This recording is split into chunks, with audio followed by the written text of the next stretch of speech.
Coming to you today from the beautiful Phoenix City Grille in Uptown Phoenix on 16th Street. The Phoenix City Grille is a fabulous restaurant. It's owned by fabulous people. You really got to come here if you haven't been here before. I have the pleasure of welcoming, indeed the honor of welcoming, the owner of the Phoenix City Grille, Sheldon Knapp. Sheldon, how you doing? I'm doing great. It's good to see you. It's good to be here. This is a great place. Well, thank you. That's quite a build-up you gave me. Well, how long has the Phoenix City Grille been here now? We opened in '97, so it's 21 years and counting. It'll be 22 in May. That's great. Yeah, I love it. A long time. So, the whole premise of the show is to not only to promote business, of course, that's the raison d'etre for the show, but it's also to convey to people why Sheldon. Why come to Sheldon's restaurant? Tell us something about Sheldon. Well, the restaurant business is something I've always really loved. I feel fortunate to have found this business when I was young, and I've spent most of my adult life learning about the business and working in different parts of the industry. And I feel very grateful to have found this location, to have opened this restaurant. I also feel very fortunate to have a staff that has been with me for years. Our executive chef and my partner was with me for 10 years previously. We just were lucky enough to get him back, and he's now a partner here. I have staff members that have been with me not only for the 21 years that we've been here, but for longer periods of time before that, and they came with me to open this place. So I think the consistency is there that maybe some operations don't have because of turnover. I think that's one reason. I think our location is a great reason, and we try to keep a variety of things on our menu so we can please a lot of different people. And I want to get into the menu in a little bit, but one of the people that I talked to about doing today's show mentioned to me that he remembered when you had another restaurant at the Hilton. Is that right? We had, I was a managing partner at a place called McKenna's, which was down at Clarendon in Central, just south of Indian School, and it was in what was initially built as the Webb townhouse. It was kind of the complex in Phoenix at one point, and we were in the ground floor of one of the high-rise buildings there, and we were there I was there for 10 years as the operating partner, and the place itself was there for 14 years. They ended up remodeling the whole building, and it no longer exists. They tore everything out that was in that restaurant. And we had opened up Phoenix City Grille in the meantime. This was kind of the type of place that I've been looking for years. McKenna's was more of one of my partner's ideas of what he wanted, and I came in after they had opened to help him out initially. So again, I was very fortunate to have found this particular place in this particular location. You know, it is a beautiful location too. It's in Uptown, which is a great part of town to be in. You can't get much more centrally located than where you are, right in the valley even. Yeah. And so, are you an Arizona native? No, but I've been here since 1971, so I pretty much consider myself a native. I grew up back east, but I got out of the Army and came out here, and I've been here ever since. Where'd you grow up back east? Where were you from? Central Pennsylvania. Central Pennsylvania. Dutch area. Ah, okay. Yeah, myself, I was born in Baltimore. Oh, were you? I was born in Baltimore, raised in Texas. Yeah. So every once in a while, I'll kind of fall back into this if I'm around others. Yeah. And I came here in '76. Actually, I came through December of '75 on a traveling magazine crew. I was going to leave and fell in love with a sweet young thing who became the mother of my firstborn daughter, and here wonderful. I am. Yeah. So it's great. So what brought you to Phoenix from Central Pennsylvania?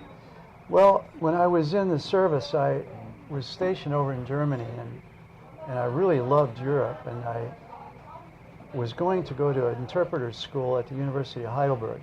And at the last second, before I got out, a friend of mine called me up and said he and a couple of our friends were going to travel around Europe, and they got a Volkswagen van and asked me if I wanted to do that.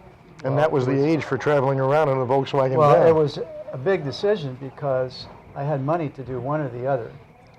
And I decided I may never get that chance to travel like that again. So we made the decision to give up the University of Heidelberg, but then I still wanted to get back to Europe, and there was a school here, a graduate school called Thunderbird Graduate School of International Management.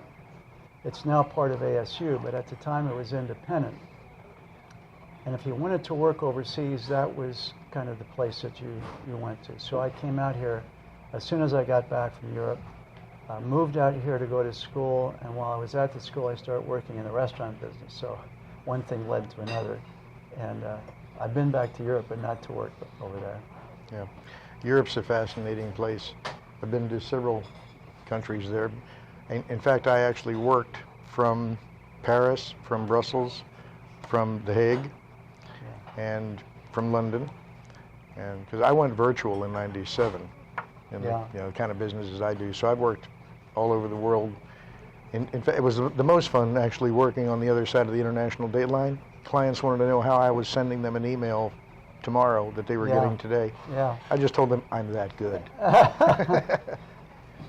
So I said I wanted to get back into the menu. Tell us, now I've looked at the menu. You've got quite the impressive menu here at Phoenix City Grill. Tell us what led into some of those items. Well, some of the items, like our cedar plank salmon, our PCG pasta, our griddled corn cakes, have been on since we opened.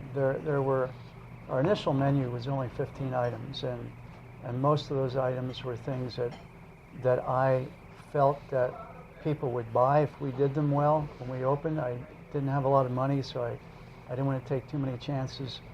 And our opening chef came up with some of the items on the menu, and some of those items have stuck. And then over the years, as we've had different talents pass through our kitchen, to include a lot of the guys that are back there now, and gals, they've added things, and we've run things as specials that we feel people really reacted to and that they've asked for. So the menu has expanded to the point that it is now, and then we rotate items on and off twice a year based on seasonality. Okay, so it sounds like one or more of them, more likely more, are pretty creative in their... It's part of the way we operate. You know, I travel quite a bit. We go on culinary trips at least once a year, and I'll travel more than that, and I encourage our staff to travel and experience other restaurants, get out and see producers that are producing really good products. What's happening today, not only in the Valley, but throughout the Southwest, I think, and the U.S. is remarkable in the way of developing new items. Okay. And is there anything else that you would like people to know about Sheldon or about the Phoenix City Grill that goes beyond the menu? Well, I think you'll find that we're, as cliche as it might sound, the cheers type of place that every place hopes to be. But my wife works the door at lunch. She's the host. Nina's a lovely lady too. And, she's great. If you don't get a hug from Nina, then you haven't made your day. And I might not now that I mispronounced her name. Yeah. But I think that consistency in a staff that you're going to recognize and know. Yeah.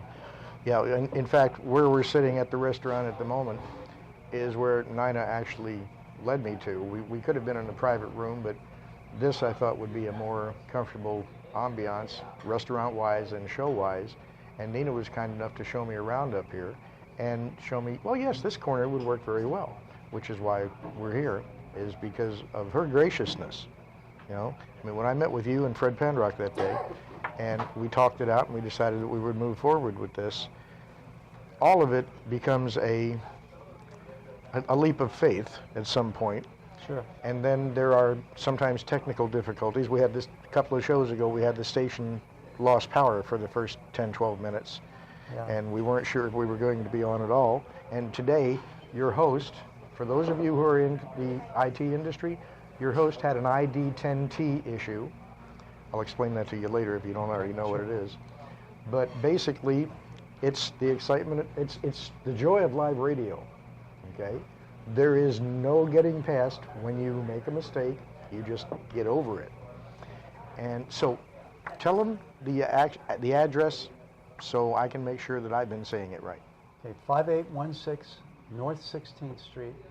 It's the southwest corner of Bethany Home Road and 16th Street. Thank God I've used the right address.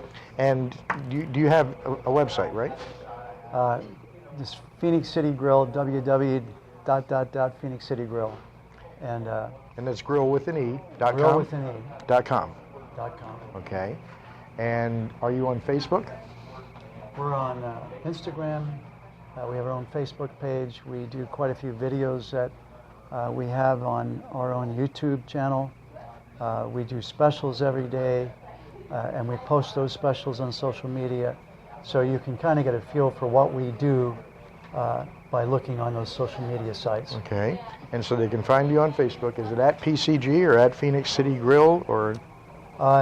Phoenix City Grille. Phoenix City Grille. Yeah, if you Google Phoenix City Grille, you'll okay. find it. And are you on any of the other social platforms besides Facebook and Instagram? Are you on LinkedIn? I personally am on LinkedIn, not Phoenix City Grille. Okay. And how about Twitter? We do have a Twitter presence, but we really don't use it that much. Okay. And Google Plus? No. No. Google. Okay. But YouTube?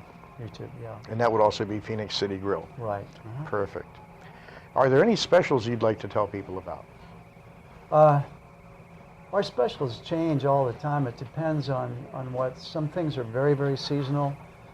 We buy a lot of things that are only produced for a few weeks, so we run those into our specials.